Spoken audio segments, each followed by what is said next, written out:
Community paramedics and primary health care providers welfare association తూర్పు గోదావరి జిల్లా గోకవరం మండలం ఆధ్వర్యంలో మండల అధ్యక్షులు ఎం నాగేశ్వరరావు అధ్యక్షతన మంగళవారం స్థానిక ప్రెస్ క్లబ్లో క్యాన్సర్పై అవగాహన సదస్సు ర్యాలీ నిర్వహించారు. ఈ ర్యాలీ ప్రెస్ క్లబ్ నుండి దేవి చౌక్ మీదుగా సాగింది.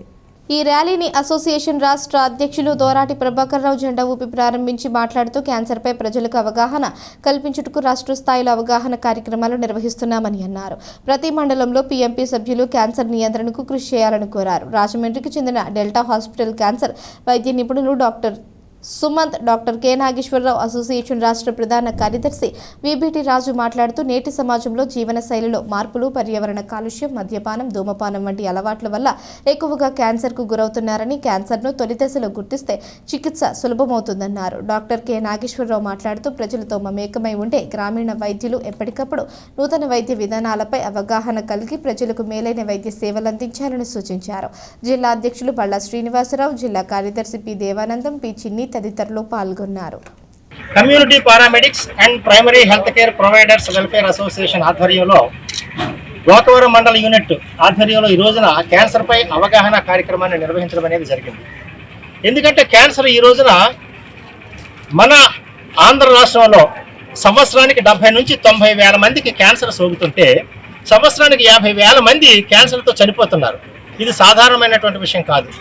ఇప్పటికే మనం అధిక రక్తపోటు, మధుమేహంతో చాలా ఇబ్బంది పడుతున్నాం. ప్రతి కుటుంబంలోనూ కూడా 4 సభ్యులుంటే 2కి మధుమేహం, అధిక రక్తపోటు ఉంటుంది. ఇక ముందు రాబోయే 2 సంవత్సరాలలో ప్రతి కుటుంబంలోనూ కూడా 1-2 క్యాన్సర్ పేషెంట్ ఉండేటువంటి అవకాశం ఉంది. దీనికి కారణం మనమే చేతులారా చేసుకుంటున్నటువంటి స్వయం కృతాపరాధం. ఏమంటే ఈ క్యాన్సర్ అనేది 8% మాత్రమే జన్యుపరంగా వస్తుంది, 12% వైరస్ల కారణంగా వస్తుంది. మిగిలిన 80% కూడా పర్యావరణ కాలుష్యం, మన జీవన శైలి మార్పుల వల్ల వస్తుంది.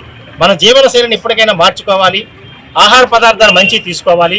మరీ ముఖ్యంగా ప్లాస్టిక్ వినియోగం చాలా అధికమైపోతుంది. ప్లాస్టిక్లో కాఫీ దగ్గర నుంచి, టీ దగ్గర నుంచి వేడివేడి పదార్థాలు ఏవైతే ప్లాస్టిక్ సంచుల్లో పోస్తున్నారో తద్వారా ప్లాస్టిక్ పార్టికల్స్ చాలా వేగంగా ఆ ద్రవ పదార్థాల్లో కలిసి అవి మన శరీరంలోకి వెళ్ళి కార్సినోజెన్స్గా మారి రకరకాలైనటువంటి క్యాన్సర్ రావడానికి ఆస్కారం ఉంటుంది.